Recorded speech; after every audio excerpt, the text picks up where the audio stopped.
साथियों नमस्कार। आजकल मेडकी को भी जुकाम हो रहा है।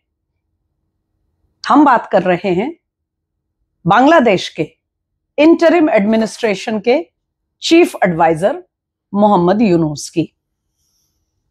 साथियों, ये पहला मौका नहीं है जब मोहम्मद यूनुस ने भारत को चिढ़ाने की या कहिए उकसाने की कोशिश की है, लेकिन ये इसीलिए महत्वपूर्ण है क्योंकि जब से भारत और पाकिस्तान के बीच पहलगाम आतंकी हमले और उसके बाद जो तनाव की स्थिति हुई है और उसके बाद दोनों देशों में मिलिट्री एक्शन हुआ है, जो आप सब जानते हैं, इस ऑपरेशन सिंदूर के बैकग्राउंड में मोहम्मद यूनुस और उनकी सरकार के कुछ और लोग बार बार भारत को ये जता रहे हैं, भारत को ये कहना चाह रहे हैं कि हम तो अपने मुसलमान भाई पाकिस्तान के साथ हैं और जब नौबत आएगी तो हम पाकिस्तान की तरफ से भारत के लिए ईस्टर्न फ्रंट पे, यानी जिस तरह से पाकिस्तान के साथ पश्चिमी सीमा पर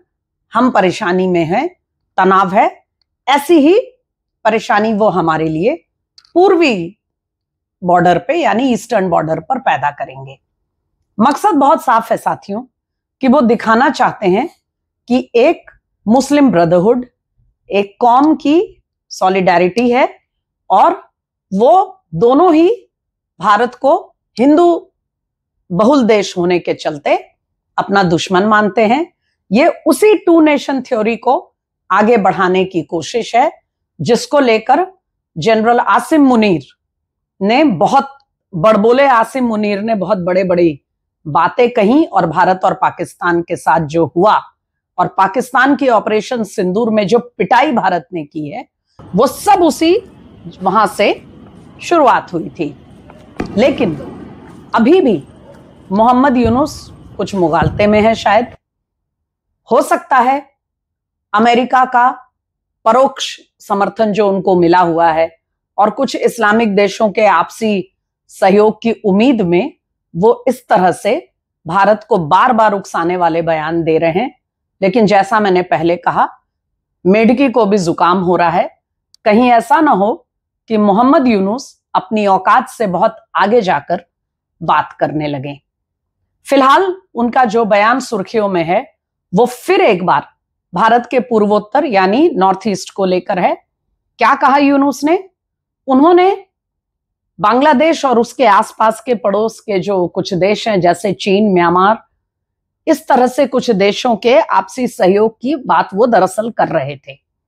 और इसी संदर्भ में उन्होंने जिस तरह से चीन और म्यांमार जैसे देशों का नाम लिया, उसी क्रम में 7 सिस्टर्स का नाम लिया, यानी भारत के पूर्वोत्तर के जो 7 राज्य हैं उनका। तो इशारा क्या था कि जैसे भारत का पूर्वोत्तर नॉर्थ ईस्ट जो है, जो भारत के 7 सिस्टर्स हैं, वो अपने आप में कोई अलग देश है, कोई भारत का हिस्सा नहीं है। इस तरह का एक इशारा मोहम्मद यूनुस के बयान में साफ समझ में आ रहा था।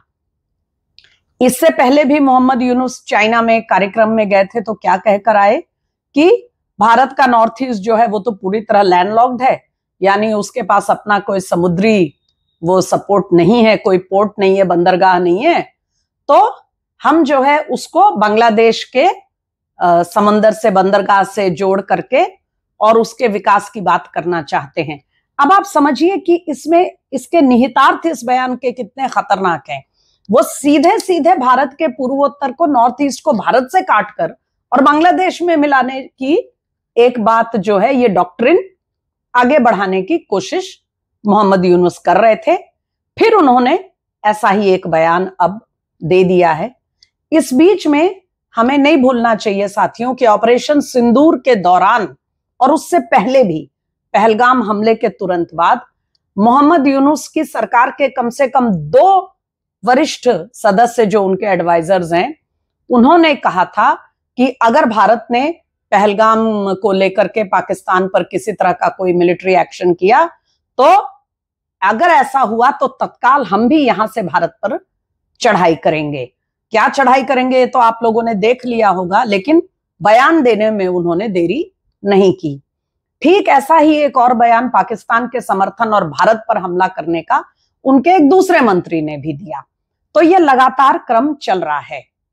अब ये एक तरफ तो अब ये हमें नहीं भूलना चाहिए साथियों, बल्कि हमसे ज्यादा बांग्लादेशी नेताओं को नहीं भूलना चाहिए कि जिस पाकिस्तान के समर्थन के चक्कर में वो भारत को बार बार इस तरह के बयान दे रहे हैं, बचकाने और उकसावे वाले बयान, ये वही पाकिस्तान है जिसकी आर्मी की तरफ से उनकी महिलाओं के मास रेप्स हुआ करते थे। दूध मुहे बच्चों तक को नहीं छोड़ा गया। आज भी वो तस्वीरें फोटोग्राफर्स के एल्बम में अभी भी हैं कि किस तरह का महिलाओं के साथ, बच्चों के साथ, पुरुषों के साथ बांग्लादेश की, उस जमाने के ईस्ट पाकिस्तान की गरीब जनता के साथ पाकिस्तानी सेना ने अत्याचार की सारी हदें पार की थी। और उस समय ये पूरा संघर्ष सिर्फ इसलिए हुआ था क्योंकि उस समय के ईस्ट पाकिस्तान के लोग जानते, ये उनका ये संघर्ष था कि हम बंगाली हैं, हम बंगाल की जो जड़ें हैं उससे जुड़े हैं, हमारी अपनी भाषा है, अपना कल्चर है, अपना इतिहास है, हमारा अपना जीवन, हमारी शैली है, और हम पे ये वेस्ट पाकिस्तान, जो कि वास्तव में पंजाब का पूरा वर्चस्व था, ये पंजाबी और उर्दू संस्कृति हम पर थोपने का प्रयास न किया जाए। और इसी से वो लड़ाई शुरू हुई थी। और अंततः वो जब भारत ने पूरे ताकत के साथ, हमारी सेना उनके समर्थन में गई, तब जाकर के पाकिस्तान के दो टुकड़े हुए और बांग्लादेश नाम का मुल्क जन्म लिया। आज यही लोग उसको भूल करके और उस मौलाना भाषानी के उस डॉक्ट्रिन को आगे बढ़ाने में लगे हैं, जिस मौलाना भाषानी ने, जो कि ढाका यूनिवर्सिटी से जुड़े हुए थे, एक बेहद खतरनाक डॉक्ट्रिन पेश की थी, अपना प्रस्ताव दिया था कि बांग्लादेश बहुत ही भारी जनसंख्या वाला देश है, डेंसली पॉपुलेटेड है, और इतनी कम जमीन है हमारे पास और जनसंख्या इतनी ज्यादा है कि हम अपने लोगों को उचित उनका जो है वो विकास नहीं कर सकते, उनको उनकी जरूरतें पूरी नहीं कर सकते। तो बांग्लादेश को और जमीन की जरूरत है अपने तेजी से बढ़ते हुए जनसंख्या के जरूरतों को पूरा करने के लिए। और इसीलिए उस खतरनाक मौलाना भाषानी ने, जिसको कुछ लोग एक बुद्धिजीवी के रूप में देखते हैं, उन्होंने ये डॉक्ट्रिन दी थी कि भारत का जो नॉर्थ ईस्ट है वो बहुत ही रिसोर्स रिच है, संसाधनों से भरा हुआ है, वहां जमीन बहुत है, खाली जमीन है, बहुत बड़ा एरिया है।